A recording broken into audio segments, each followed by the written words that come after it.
Olá, eu me chamo Nilzilene Gomes de Figueiredo, eu sou docente da Universidade Federal do Oeste do Pará, campus Santarém, e o propósito dessa minha fala aqui com vocês é discutir um pouco sobre a Base Nacional Comum Curricular, o novo ensino médio, e quais as perspectivas para se repensar esse currículo das escolas de ensino médio, especialmente aqui de Santarém, ok?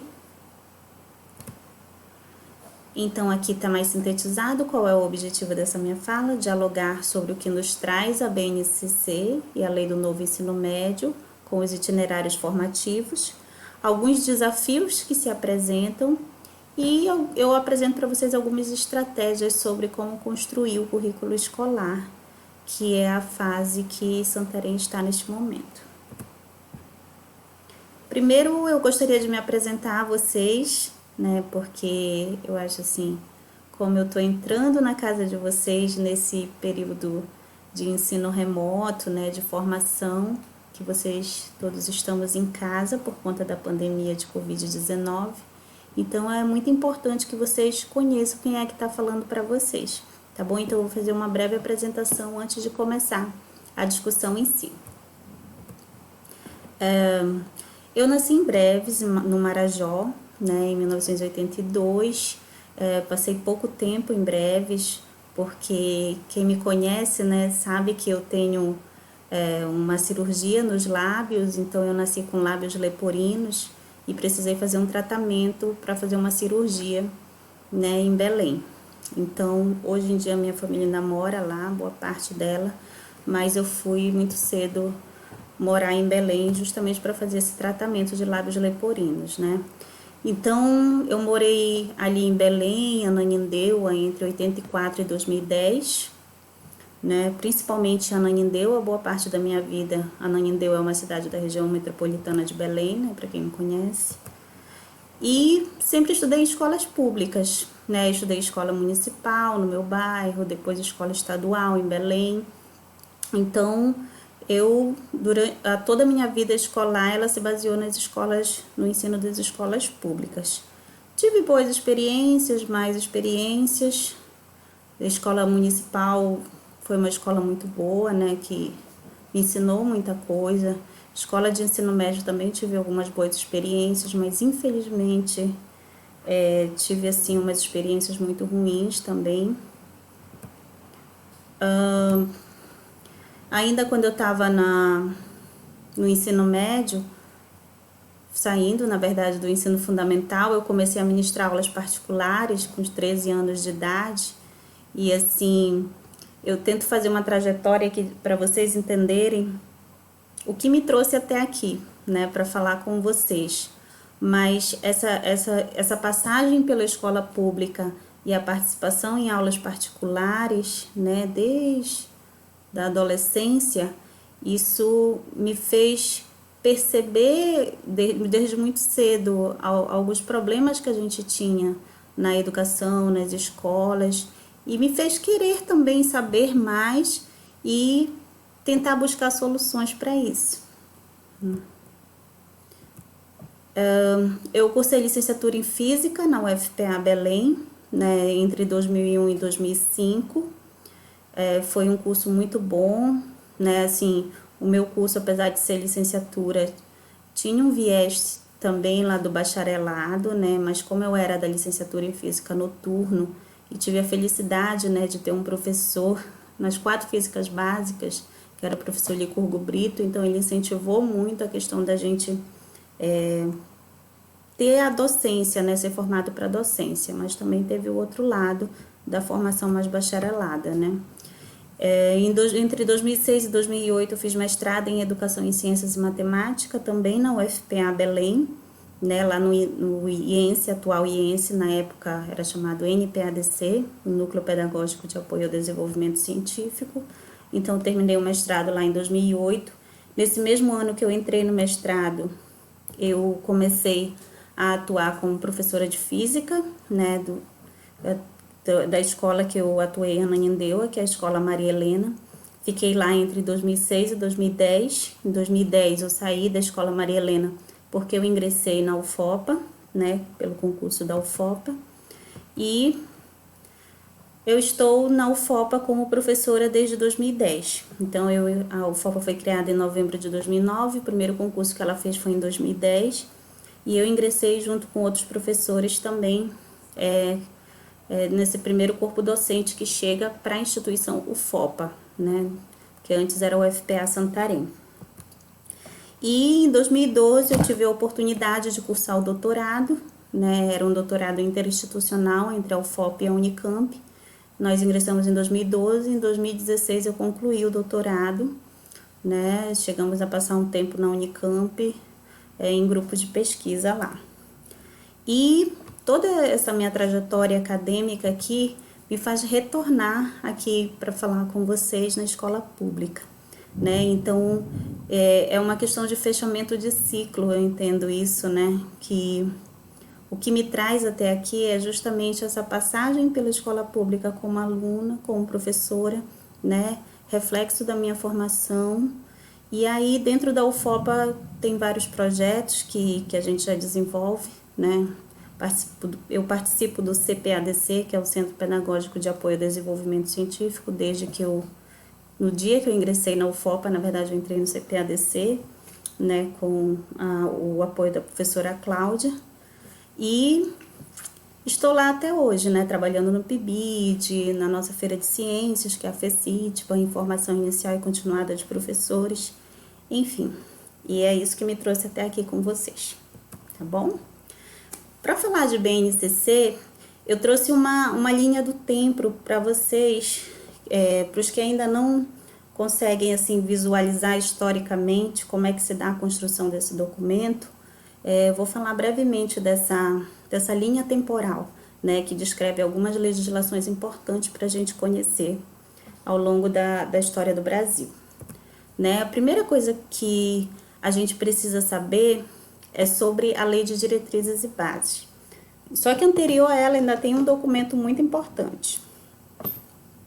É a natureza de uma LDB. Vamos lá.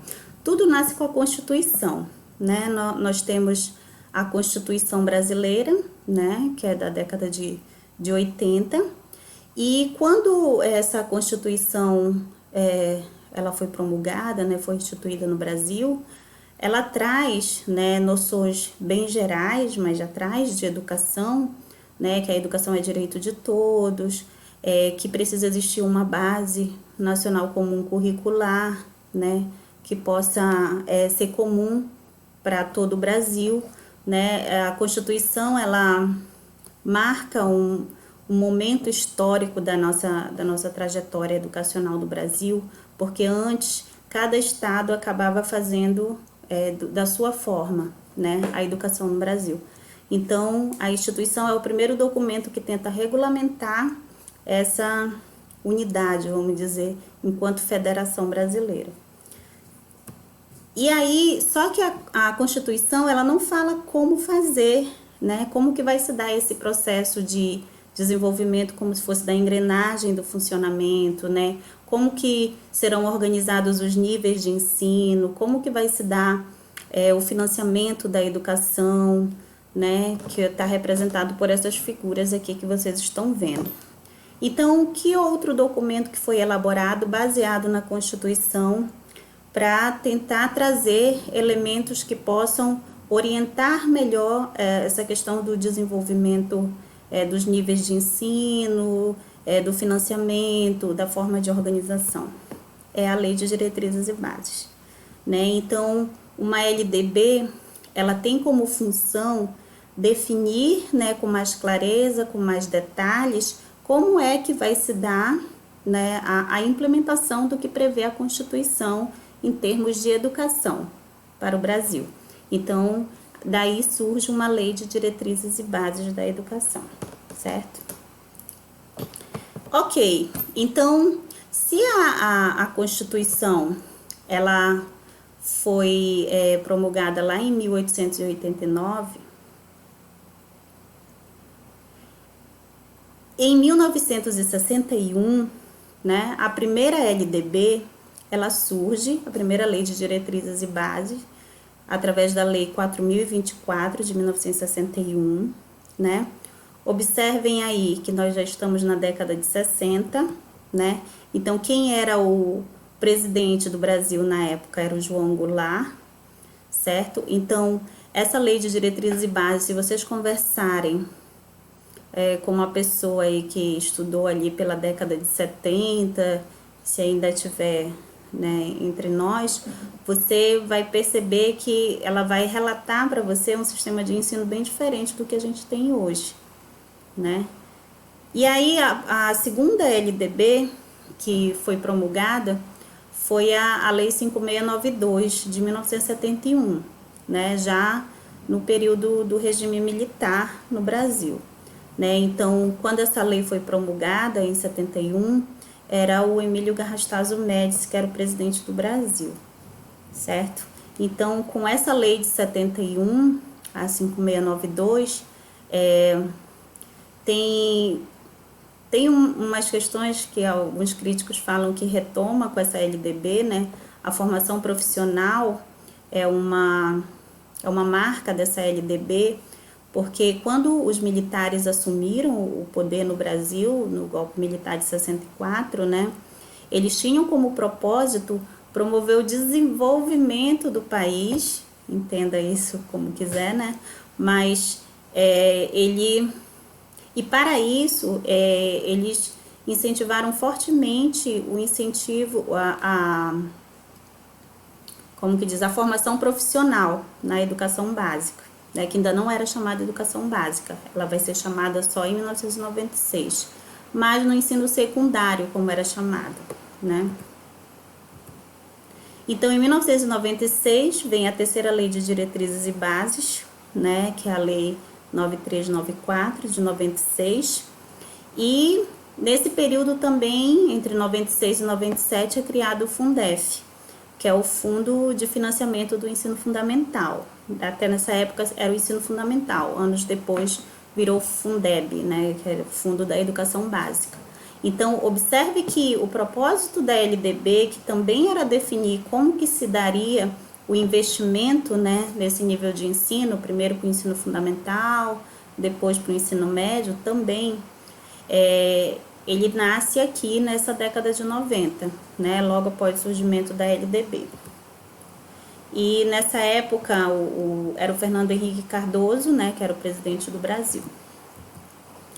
Em 1998, depois que essa Lei de Diretrizes e Bases de 96 é lançada, né, e aí vão surgindo as diretrizes curriculares que vão orientar, né, as escolas na construção dos seus currículos, a partir da LDB. Não sei se vocês lembram, né, mas com a promulgação da LDB de 96, estabeleceu-se um período de 10 anos, para que os professores tivessem ensino superior, né? E foi uma correria danada para a formação em nível superior. Inclusive tiveram as licenciaturas curtas, oferecidas, por exemplo, pela UFPA, elas aconteceram muitas nesse período, em parceria com os municípios, inclusive aqui em Santarém, né? Então, em 98, surgem as diretrizes curriculares nacionais para o ensino fundamental, depois para o ensino médio. E aí, só que as diretrizes, elas são resoluções, elas têm força de lei. Mas, como uma lei bem geral, ela não conseguiu adentrar na escola como se esperava, né? Porque, em geral, os professores esperam algo mais palpável para a construção do currículo na escola, né? Para o desenvolvimento do currículo na escola. E é em cima das diretrizes que são construídos parâmetros curriculares nacionais para o fundamental e para o ensino médio. Como nós estamos falando aqui do ensino médio, né? Então, no ano 2000, foi construídos parâmetros curriculares nacionais para o ensino médio. Ainda assim, né, as escolas, os professores acharam que os parâmetros curriculares, eles ainda estavam muito restritos, que eles precisavam de algo mais detalhado. E é aí que surge o PCN+, certo? Em 2002. E aí, em 2006, né, o Fundef ele se transforma em Fundeb, né, que seria o Fundo de Desenvolvimento da Educação Básica, que aí o investimento vai ser não apenas no ensino fundamental, mas também no ensino médio, Na LDB de 96, ele já dá um nome para essa etapa de ensino fundamental e médio ali como educação básica, certo? E aí, continuando a nossa linha temporal, o que vai acontecer ali entre 2010 e 2012, né? São elaboradas as diretrizes para a educação básica, né? Se vocês virem aí no slide anterior, eu falo sobre as diretrizes para o ensino fundamental, diretrizes para o ensino médio, mas depois se faz algo mais amplo entre 2010 e 2012, né? Nessa época aí, eu acho que, se eu não me engano, é nessa que se insere aquelas questões étnico-raciais, né? Então, é formadas as diretrizes para a educação básica, certo? E aí, em 2010, teve o primeiro Congresso Nacional de Educação. Como a Constituição já previa a criação de uma Base Nacional Comum Curricular e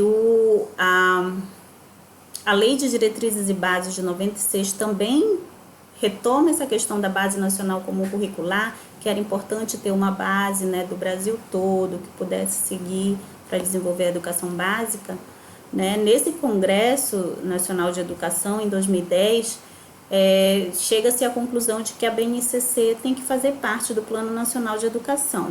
Esse Plano Nacional de Educação foi elaborado para um período de 10 anos, né? Isso a gente vai ver depois na linha temporal.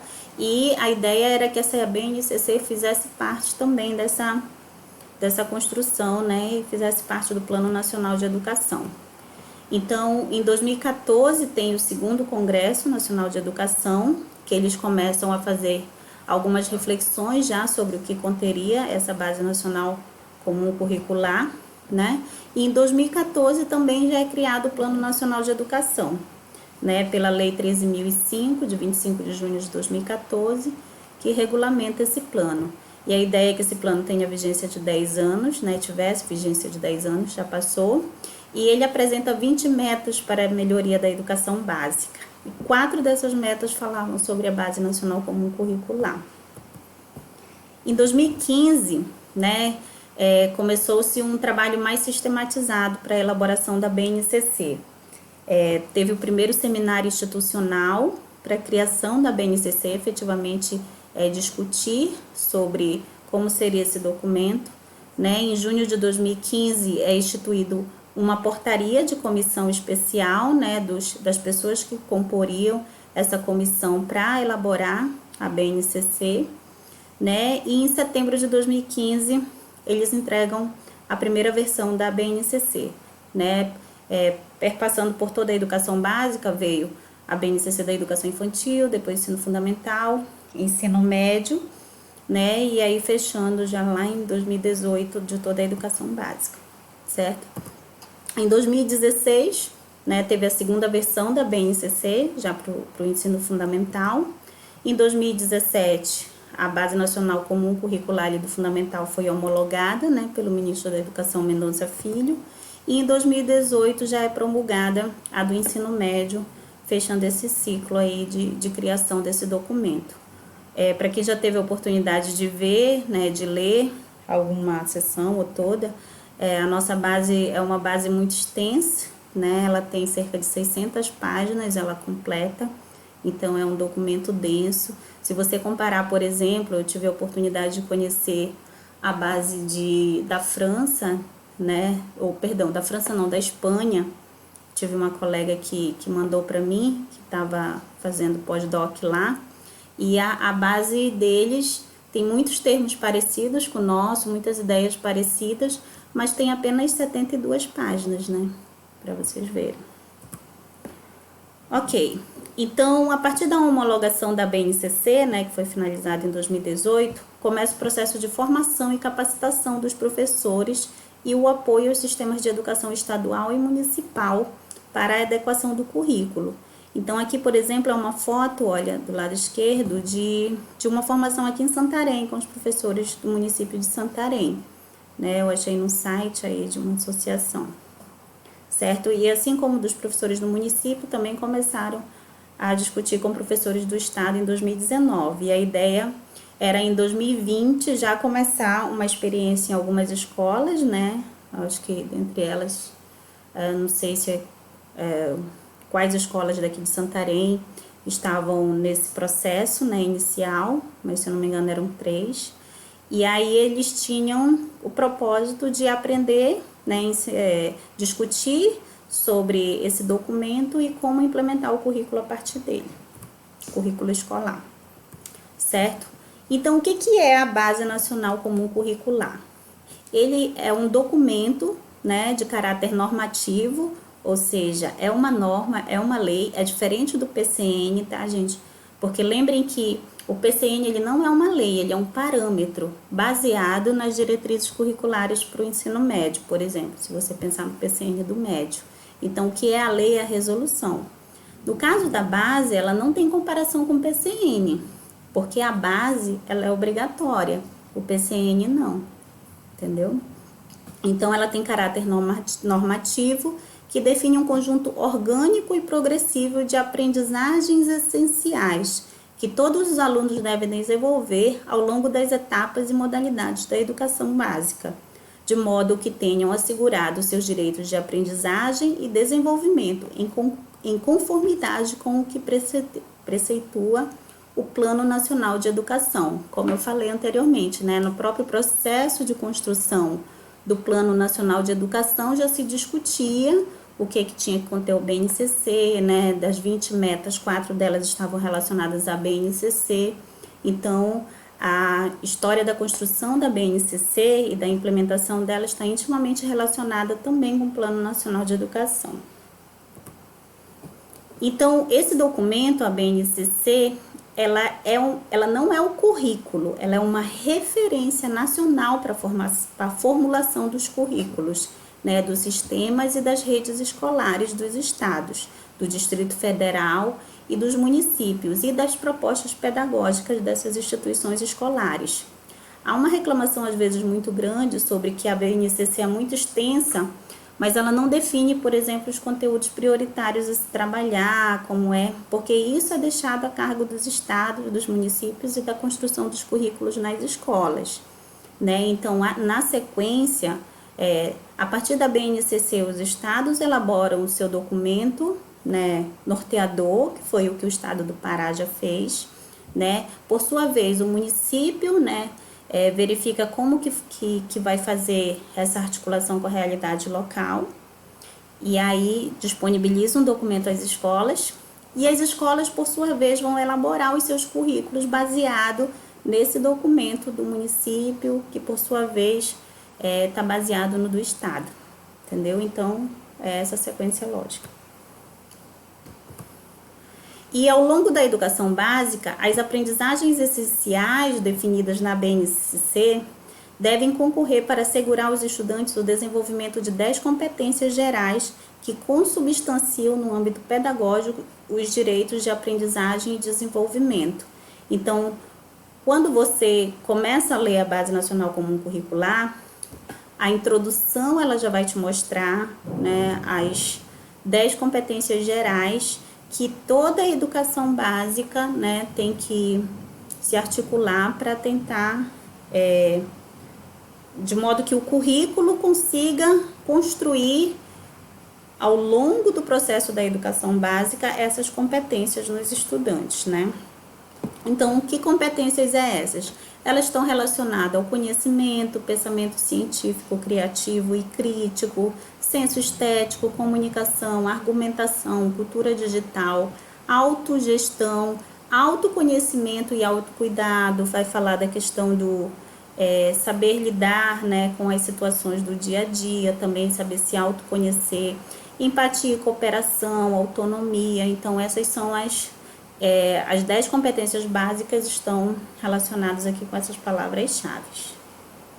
Vocês podem olhar depois com detalhes lá sobre essas competências. Na BNCC, o que se entende por competência? Esse vai ser um termo que aparece recorrente, né, na questão da BNCC. Então, ele é definido na BNCC como a mobilização de conhecimentos, conceitos e procedimentos, habilidades, práticas cognitivas e socioemocionais, atitudes e valores para resolver demandas complexas da vida cotidiana, do pleno exercício da cidadania e do mundo do trabalho. né? Então, ou seja, a ideia é você construir, pensar, os professores sentarem para pensar um currículo na escola, né, para a construção do projeto pedagógico e, por suas vezes, os planos de aula, né, de modo que não se pense só nos conteúdos que os alunos precisam aprender. Os conteúdos, eles precisam estar, né, subordinados às competências que você precisa, que você vai estimular o desenvolvimento nos alunos, né? Então, como é que os alunos vão conseguir mobilizar aqueles conhecimentos que eles estão aprendendo, né, para poder se desenvolver, certo? Então, a competência vai estar relacionada a isso. E aí, lá na página 19 da BNCC, vai falar que cabe aos sistemas e redes de ensino, assim como as escolas, em suas respectivas esferas de autonomia e competência, incorporar os currículos e as propostas pedagógicas à abordagem de temas contemporâneos que afetam a vida humana em escala local, regional, global, preferencialmente de forma transversal e integradora. Eu grifei o transversal e integradora porque é muito importante para o que eu vou falar a partir daqui, né? Desde o meu trabalho de conclusão de curso que eu fiz na UFPA, eu trabalho com ensino de física através de temas. E o meu projeto atual de pesquisa na UFOPA refere-se ao estudo da BNCC e possibilidades de como articular isso com o currículo temático, né? Então, essa transversalidade e integração que a BNCC traz como possibilidade de construção do currículo converge muito bem com a proposta temática, como eu vou mostrar daqui para frente para vocês, certo? Então, na perspectiva da BNCC, é sinalizado o novo ensino médio, né? E tem uma lei específica para isso, que vai falar dos itinerários formativos para o novo ensino médio. Então, o currículo do ensino médio será composto, a BNCC diz, né, pela Base Nacional Comum Curricular e por itinerários formativos, que deverão ser organizados por meio da oferta de diferentes arranjos curriculares, conforme a relevância para o contexto local e a possibilidade dos sistemas de ensino, a saber. Então, vocês já devem conhecer essas áreas de conhecimento, né, que a BNCC traz e devem se identificar aí, dependendo de qual é a sua área de formação e a disciplina que você ministra, né, deve se identificar com essas áreas. Então, existem as áreas de linguagem e suas tecnologias, então os professores de língua portuguesa, de língua espanhola, né, francês, se tiver, então estão envolvidas nessa área de conhecimento, linguagem e suas tecnologias. Matemática e suas tecnologias, né, ciências da natureza e suas tecnologias, que está ali envolvendo a biologia, a química e a física. Ciências humanas e sociais aplicadas, que aí envolve a história, geografia, né, ciências sociais. E tem a novidade da formação técnica e profissional, certo?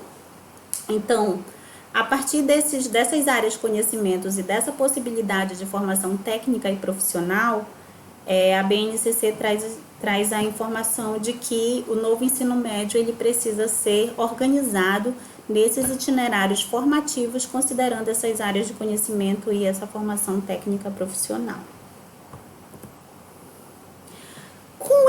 Com essa documentação toda, com essas discussões que a gente vem realizando aqui, né, baseado no que foi construído já, o que está por trás disso? O que se quer superar, né? Se quer superar o que a gente costuma taxar, né, de ensino tradicional. Mas o que é esse ensino tradicional? Tradicional no sentido da tradição, né? Em que se acredita que o professor falando e o aluno escutando, ele vai aprender, né? Quando você parte desse pressuposto que o aluno, nas palavras do Freire, né, do Paulo Freire, é como se fosse um depósito, né, como se ele tivesse um depósito na cabeça em que o professor iria depositar esse conhecimento numa concepção de educação bancária, né? Então, se você pensar dessa forma, que o aluno aprende desse jeito, você está numa perspectiva que a gente caracteriza como tradicional. Então, se você... essa é a perspectiva... Essa é a perspectiva que o Paulo Freire chama de educação bancária, né? Em que o aluno fica sentado esperando o professor falar, né? A concepção de aprendizagem aí é que o aluno aprende se o professor falar, né? Ele não tem autonomia, né? Para buscar, para aprender. Então, eu não estou falando que vocês fazem isso, eu estou dizendo que é a concepção de tradição da escola ainda é assim, certo? Então, uma aula expositiva, por exemplo, ela pode ser uma aula dialogada e não necessariamente ser uma aula tradicional. Quando eu vou ministrar uma aula, se eu parto do pressuposto que os alunos já trazem um conhecimento prévio e eles podem dialogar comigo durante a aula expositiva, então a minha aula expositiva, se eu processar dessa forma, ela não é tradicional, porque eu estou partindo de uma concepção de que não sou só eu que estou trazendo conhecimento para os alunos, mas que a gente está fazendo uma troca ali, e ele está se desenvolvendo e aprendendo a partir dessa troca de conhecimentos, entendeu? Por mais que eu estimule e traga mais informações para ele, dado o nível de estudo que eu adquiri como professor ou professora, né? E no ensino tradicional também tem muita questão de decorar, né? No caso da física, eu sou professora de física, né? Então, os alunos falam, minha dificuldade de física é porque eu não consigo gravar as fórmulas, né? E aí eu falo, pelo menos em se tratando da minha aula, eu digo, mas você não precisa gravar fórmulas comigo, né? A fórmula, ela precisa ser uma consequência do que você aprender. Se precisar, no primeiro momento, eu posso te dar a fórmula, mas você tem que entender o que você está fazendo, não é? Então, assim, superar o ensino tradicional é também superar uma concepção de centralidade docente, né? Que o estudante também é capaz de aprender sozinho, por que não?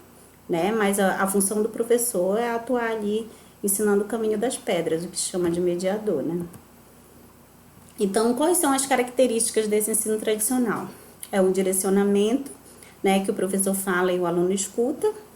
A heteronomia, que é o contrário da autonomia, né, que é sempre atribuir ao outro a responsabilidade do que poderia ser sua, né? E o isolamento social, como vocês estão vendo aqui na segunda figura, né? Então, assim, às vezes os alunos não podem conversar, né, porque não é permitido na sala, mesmo que às vezes possam ter a ver com o seu conteúdo, né? E então se estimula no ensino tradicional o isolamento social. E para qual perspectiva, né, essa BNCC aponta e alguns estudos mais atuais, né? Que é preciso mais liberdade, né, e não libertinagem, tá? É preciso mais liberdade no processo de construção de conhecimento, né? Liberdade de pensamento, liberdade de diálogo, liberdade de escuta, né? É preciso que a gente construa autonomia com os estudantes, o que não é um processo fácil, porque muitos e muitos anos os alunos estão nesse processo de heteronomia na escola, né? Mas falo para vocês por experiência própria que isso é possível de ser construído, sim, né? E o estímulo da interação social, né? Todos esses elementos, eles são trazidos também pela BNCC. Isso são uma discussão que eu e o professor Licurgo fazemos nesse artigo que nós escrevemos em 2007 aqui, sobre o ensino através de temas com essas características. Então, aqui a gente tem uma sala de aula, ali no estado de São Paulo, eu acho, que mostra uma estrutura muito diferente do que a gente está acostumado nas salas de aula, com aquelas cadeiras uma atrás da outra, né? Acredita-se que essa seja uma nova tendência da educação, né? A própria organização da sala muda, né? Nessa perspectiva de trabalhar por competências, trabalhar por habilidades nas escolas. E uma coisa importante a dizer, quem tem filho sabe disso, é que as crianças têm muito a ensinar para a gente. As professoras que dão aula para criança, também as pedagogas, têm muito a ensinar para a gente. A curiosidade da criança que ela tem, ela não tem vergonha de perguntar à criança, né? Então, a criança, ela ensina muito pra gente. Quando eu dei aula para criança, quando eu dei aula de reforço, eles me ensinaram demais. Nossa! Então, assim, até hoje eu uso as aprendizagens que eu utilizei, que eu aprendi ali com eles, né? Porque a gente precisa criar estratégias para envolver a criança. E parece que quando a gente chega no ensino médio, a gente já os professores acham que não precisa mais disso, mas eu entendo que precisa sim. Para o jovem se sentir motivado para estudar, ele precisa ser estimulado, assim como a criança. Agora, a criança, ela já tem como que eu posso dizer, uma vontade de perguntar nata, né? Ainda não tolero, às vezes, isso dela da escola, mas com o tempo a escola acaba tolhindo isso. Então, é importante que a gente estimule nos jovens também esse diálogo para eles voltarem a se empolgar, né, com a escola. E teve a resolução número 2, de 22 de dezembro de 2017, que instituiu, né, a implementação da BNCC, ele diz que deve ser respeitada obrigatoriamente ao longo das etapas e respectivas modalidades no âmbito da educação básica. Observe que é obrigatoriamente, né? Então, o que fala o artigo 1º? Ele fala que no processo de construção das propostas pedagógicas, né, as instituições escolares, redes de ensino e seus respectivos sistemas ali de ensino poderão organizar, adotar formas de organização e propostas de progressão que julgarem necessárias. Esse eu acho que é um lado bom, eu considero que é um lado bom, porque dá a possibilidade da escola de organizar a estrutura curricular que for mais conveniente para ela. Então, o artigo 6º fala que as propostas pedagógicas elaboradas e executadas, elas precisam ter a participação ativa dos docentes. Então, em vez de esperar, né, que os gestores ou a Secretaria Municipal elabore o currículo da escola, porque não é a função deles elaborar, é a escola, vocês precisam sentar e elaborar o currículo de vocês. Não é? A participação dos docentes é fundamental, porque são os docentes que estão na sala de aula, que sabem a realidade dos estudantes, sabem a realidade daquela região, daquele local onde está a escola, certo? E o parágrafo único desse artigo 6º fala que as propostas pedagógicas e os currículos devem considerar as múltiplas dimensões dos estudantes, visando ao seu pleno desenvolvimento na perspectiva da efetivação de uma educação integral.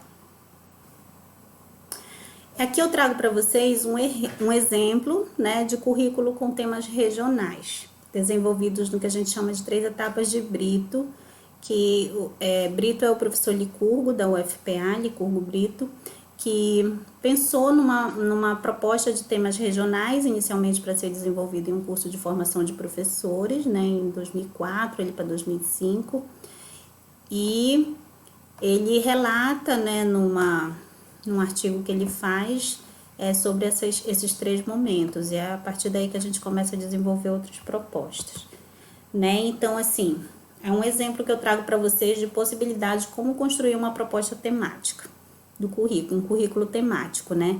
Então, o que fala a lei do ensino médio? A formação geral básica, ela tem que ter no máximo 1.800 horas. Quando fala no máximo, pode ser menos que isso, certo? Então, é falado também na nova lei do ensino médio que o ensino médio, que antes tinha carga horária anual de 800 horas, agora tem que ser 1.000, né? Um mínimo de 1.000 horas. Então, a formação geral básica máxima tem que ser de 1.800 horas, certo? Então, se vocês pararem para pensar, poderia ser de 1 ano de 1.000 horas, ou 1 ano e meio. E aí, existem os itinerários formativos, né, que é o mínimo de 1.200 horas que os alunos têm que cumprir. Então, se você somar 1.800 mais 1.200, dá 3.000, né? Então, aí eu posso formar, por exemplo, um novo ensino médio com 3.000 horas. 1.000 do primeiro, 1.000 do segundo e 1.000 do terceiro. Essa seria uma estrutura muito parecida com os anos que nós temos hoje, mas não necessariamente precisa ser assim, certo? Uma proposta, por exemplo, poderia ser uma escola que os alunos entram no ensino médio, fazem uma formação geral básica com todas as áreas de conhecimento que vocês viram lá, certo? E a partir daí, ele vai escolher o itinerário formativo dele, né? Então, vamos supor que a escola faz um levantamento na comunidade e viu que a formação de guia de turismo é uma demanda daquela região. E aí, então, a escola oferece a formação de guia de turismo como a formação profissional que os alunos podem seguir naquela instituição, né? E aí a lei fala que, além dos docentes da escola, né, da instituição, é possível também contratar profissionais de notório saber, ok? E aí esse profissional de notório saber, o que é esse notório saber, né? É o questionamento que se faz, mas esse é o termo que se usa. E aí tem as áreas de conhecimento que eu já apresentei para vocês, né? Linguagem, suas tecnologias, matemática, ciências da natureza, suas tecnologias, ciências humanas, sociais aplicadas. Então, se eu pensar um currículo temático, eu coloquei uns exemplos aqui em amarelo de temas, mas poderiam ser outros. Por exemplo, se eu escolho o tema transportes fluviais, transportes aéreos, trânsitos em Santarém, cultura e história da cidade de Santarém. Vamos supor que os itinerários formativos fossem formados por esses temas, né? Uma escola resolve adotar esses temas. Os temas, o trabalho com tema, ele é interdisciplinar. Então, todas essas áreas de conhecimento, elas poderiam atuar nesse currículo. Isso garantiria, por exemplo, minimizaria, melhor dizendo, né, a perda de carga horária, que é uma das grandes preocupações dos docentes, né? Se nesses itinerários formativos, se você escolher por área de conhecimento, se você escolher, por exemplo, só ciências da natureza e suas tecnologias, então as outras áreas de conhecimento perderiam carga horária na escola. Se você organiza uma proposta temática para o currículo dos itinerários formativos, todas as áreas de conhecimento vão poder atuar, né? Porque o tema, ele tem uma perspectiva interdisciplinar, ou o trabalho com projetos também. Então, na metodologia do professor Licurgo, se trabalha com 3 etapas: apresentação do tema, aprofundamento e produção-avaliação. Né? Eu não vou entrar em detalhes aqui, porque só isso já seria uma palestra.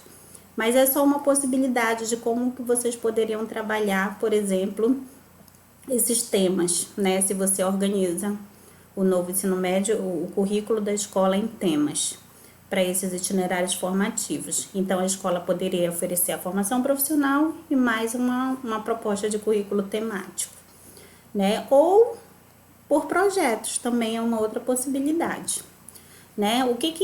Nesses itinerários formativos existem os eixos estruturantes. Quais são esses eixos estruturantes? Investigação científica, observa que o trabalho com projetos fica forte aí, né? Processos criativos, mediação e intervenção sociocultural e empreendedorismo, certo? Então, eu vou mostrar para vocês como seria a proposta curricular por projetos, muito parecida com aquela proposta temática que eu falei para vocês. Então, eu poderia ter um problema, né, um projeto aí nesse vermelho, e aí as áreas de conhecimento, elas todas atuariam no sentido de compreender esse problema, esse projeto, certo? Atuar nesse projeto. Então, vocês estão vendo aí um trabalho coletivo, né, de uma equipe discutindo, e aí surge o termo interdisciplinaridade. Se vocês olharem, nesse esquema que eu estou apresentando para vocês, as setas, elas chegam no problema, ou poderia ser o projeto aí também, ou o tema, né? Então, elas não saem do problema, elas chegam. Isso faz diferença. Por quê? E aí eu vou falar um pouco sobre a diferença entre multi e interdisciplinaridade.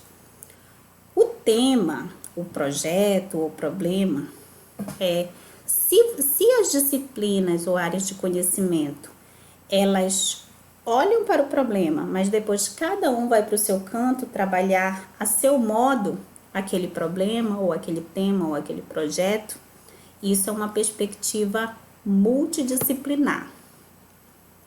Certo? Que é o que geralmente se faz em feira de ciência na escola. Você tem um tema comum, mas cada área de conhecimento vai lá, olha qual é o tema e vai para o seu cantinho trabalhar, né? É uma perspectiva multidisciplinar. O que seria a perspectiva interdisciplinar? Essa do lado direito, em que todas as áreas de conhecimento olham para o problema, mas em uma perspectiva que o principal é o problema. Então, eu vou contribuir com a minha área de conhecimento para a compreensão daquele problema, daquele tema, só que voltado a ele e não fora dele, entendeu? Então, observa que as setas estão apontadas para o tema, para o projeto, para o problema, certo? Então, isso é uma perspectiva mais interdisciplinar. E aí eu busco aquele termo que a gente falou lá no início da BNCC sobre a transversalidade, né? Que ele incentiva a participação, a organização do currículo em temas ou em projetos, né? Numa perspectiva transversal. E aí eu fiz uma adaptação de uma figura que eu trago na minha dissertação de mestrado, mas eu faço para temas, e aqui eu adaptei para projetos. Então, imagina que você tem o projeto 1, 2 e 3, aqui em vermelho, e aí esses projetos vão formar o seu currículo, eles vão formar o eixo estrutural do seu currículo do itinerário formativo. E as áreas de conhecimento, elas vão ser transversais, ou seja, o currículo ele não vai ser por área de conhecimento, mas sim por projetos. As áreas vão surgir transversalmente, o principal aqui são os projetos, entenderam? E aí eu faço uma ressalva aqui que existe diferença entre os tipos de projetos, né? Quando a gente fala em projeto, há uma confusão muito grande, né? Existem os projetos integradores da escola, né? Se você constrói o currículo, por exemplo, por projetos, aqueles grandes projetos são os projetos integradores da escola. Esses projetos integradores, eles vão nortear os projetos de ensino dos professores. E esses projetos de ensino dos professores podem conter projetos de investigação dos estudantes. Esses projetos de investigação dos estudantes é que a gente recebe na nossa feira lá da UFOPA, na FECITBA, certo? Então, assim, eu fiz um conjunto aí para vocês entenderem. Quem é da matemática aí vai entender melhor. Então, em verde está o conjunto maior, que são os projetos integradores da escola, certo? Que eu chamei de PIN. Dentro dos projetos integradores da escola, né, vão ter os projetos de ensino dos professores. Então, os projetos integradores contêm os projetos de ensino, certo? E os projetos de ensino contêm os projetos de pesquisa, projetos de investigação dos estudantes. Às vezes aparecem alguns trabalhos na FECITBA, na nossa feira de ciências lá da UFOPA, sendo trabalho, projeto de ensino do professor, que o professor envolve o aluno. Mas há uma diferença aí, porque vamos supor que o objetivo do projeto de ensino do professor seja, já que a gente tem que trabalhar por competências, né? Construir competência nos estudantes de modo que eles saibam identificar como as ondas eletromagnéticas estão presentes nos sistemas de comunicação, né?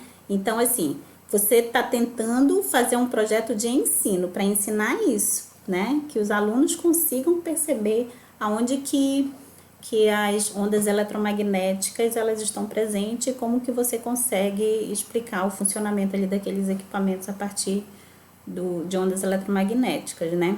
O projeto de investigação dos estudantes não está preocupado com o ensino, né? Ou não deveria, né? Ele é um projeto de pesquisa. O professor, dentro dessa questão do projeto de ensino, ele pode propor projetos de pesquisa para os estudantes dentro desse projeto de ensino. Então, o estudante poderia ter um projeto de pesquisa, por exemplo, como funciona o controle remoto da TV? É uma pergunta de pesquisa do estudante, entendeu? O outro como funciona um aparelho de micro-ondas, né? Será que realmente ele deixa o alimento radioativo, como muitas pessoas pensam? Então, isso poderia ser uma questão de investigação que daria origem a um projeto de investigação. Observa que tudo isso está relacionado às ondas eletromagnéticas, que é o foco principal do projeto de ensino do professor, mas está numa perspectiva de pesquisa, de projeto de pesquisa do estudante. Entenderam? E aí vem uma proposta curricular por temas. Né? Da mesma forma como eu coloquei os projetos, eu coloco aqui os temas como eixo estruturante do programa. Então, eu poderia ter vários temas, como eu mostrei naquele esquema lá dos itinerários, e as áreas de conhecimento seriam transversais a esses temas, certo? E aí, algumas pessoas podem ter pensado nos temas transversais do PCN do Fundamental. Mas eu quero mostrar para vocês que a proposta do PCN do Fundamental não é uma proposta temática na perspectiva que eu estou falando aqui para vocês. Porque uma proposta temática, ela tem como eixo principal o tema. E no caso dos temas transversais do PCN, do Fundamental, os temas transversais ética, pluralidade cultural, meio ambiente, saúde, trabalho e consumo, eles não formam o eixo principal do programa, eles são transversais. O principal são as disciplinas, então a gente não caracteriza como uma proposta temática a proposta dos temas transversais do PCN do Fundamental. Do PCN do médio, né, de física, por exemplo, que tem os temas estruturadores, aí sim isso é uma proposta temática, né, porque ele propõe que eles formem o eixo principal do programa, certo? Ensino por meio de temas, né? Cortou aí um pouco com a minha imagem, mas só alguns referenciais teóricos aqui para vocês saberem, né?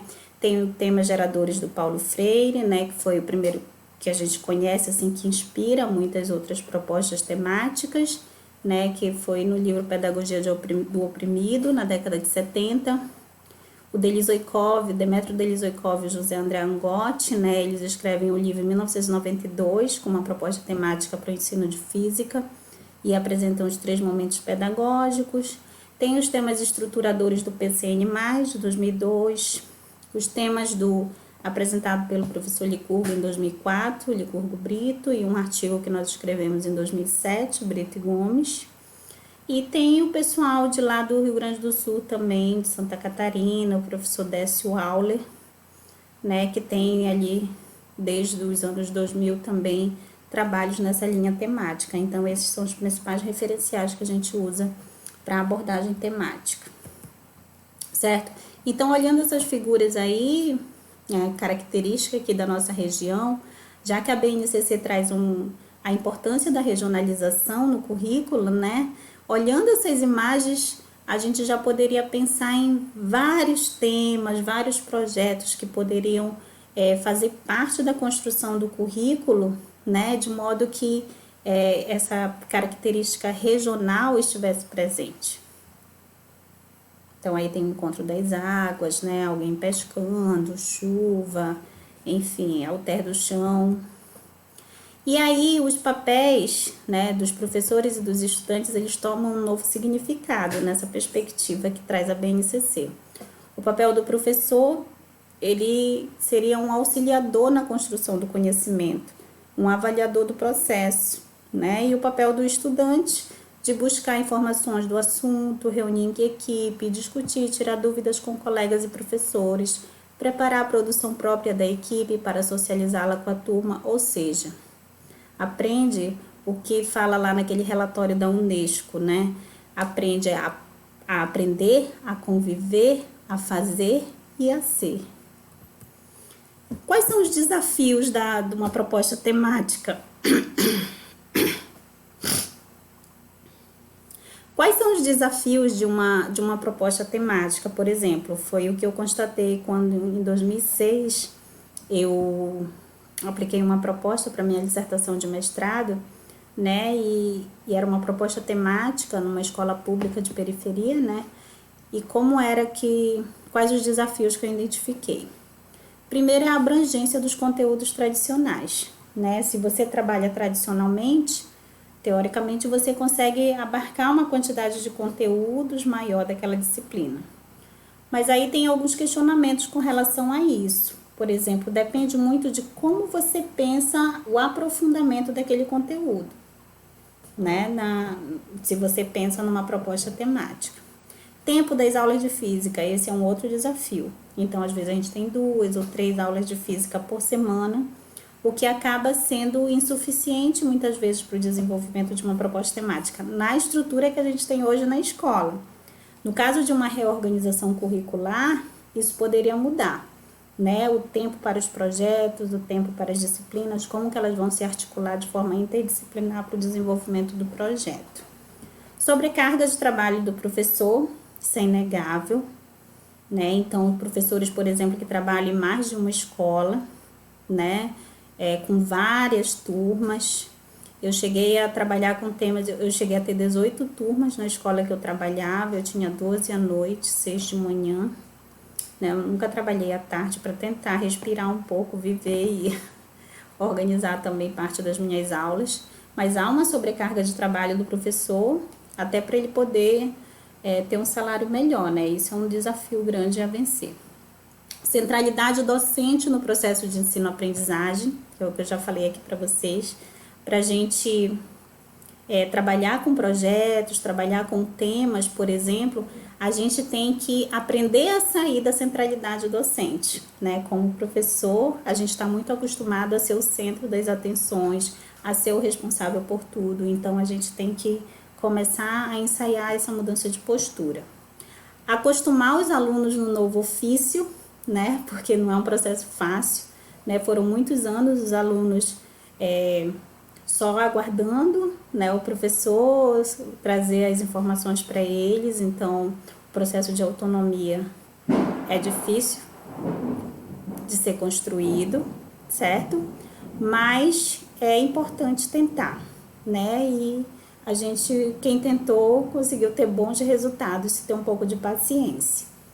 E a outra questão são os condicionantes estruturais e burocráticos do ambiente escolar, que eu chamo, que é assim, às vezes você chega, você se planeja para fazer uma proposta e tal, e aí tem uma reunião, você precisa fazer as provas, enfim. Por isso que é muito, muito importante, aqui eu estou colocando um contexto de aplicação de uma proposta temática quando o currículo não é temático, currículo da escola, entendeu? Isso era uma proposta temática dentro da minha disciplina. No caso da aplicação de um currículo temático, a escola vai se preparar para aquilo.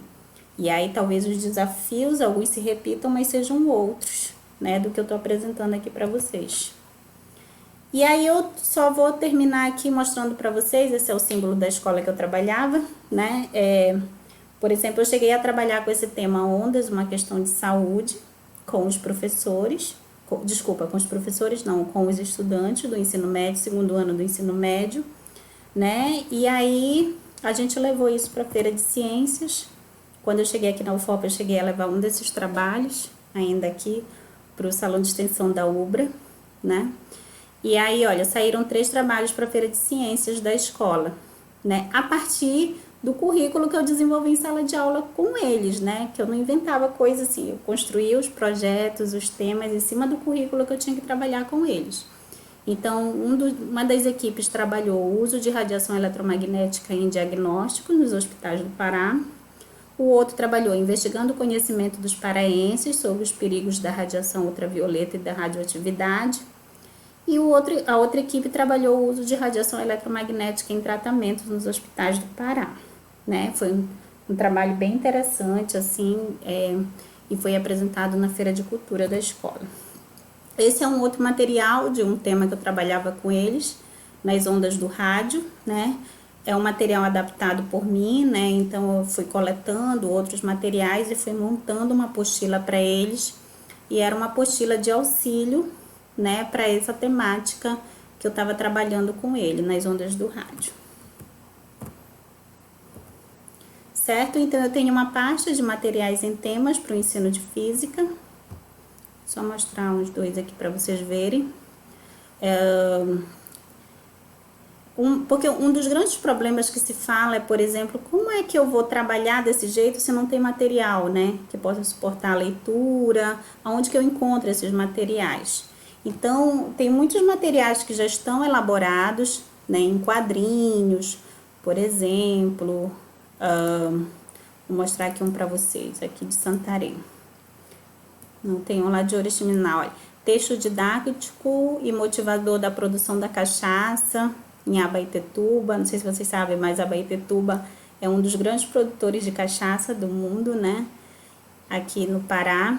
Então, aqui tem um texto que produzido lá, né, na licenciatura em Ciências, que tem essa perspectiva regional, construção naval em Abaetetuba. Olha, esse material, se vocês quiserem, eu posso disponibilizar para vocês. Ele é parte de um TCC construído em 2005. Ele começa com um texto motivador, que é uma narrativa, e depois, quem é de física, né, vai explorar os conceitos de física que estão por trás a partir tipo de uma história em quadrinho, né, mas tem um diálogo aqui, certo?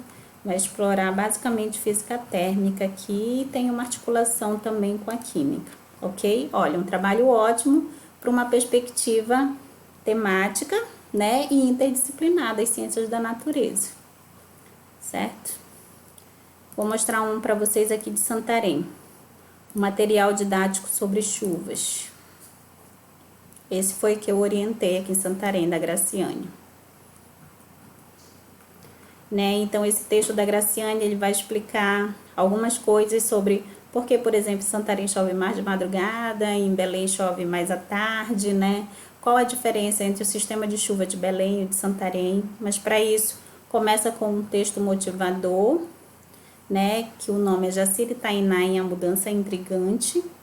E aí é uma história de duas primas que uma vem de Belém para cá, né? Um diálogo entre elas, uma narrativa, e elas vão se fazendo os questionamentos e depois vem um texto didático tentando responder a esses questionamentos, certo? Então, vai entrar aqui gravitação, olha, vai entrar estações do ano, né? A construção de elipse aqui, pessoal da matemática aí, né? O processo de formação de nuvens, né? Tem outros materiais também que eu orientei.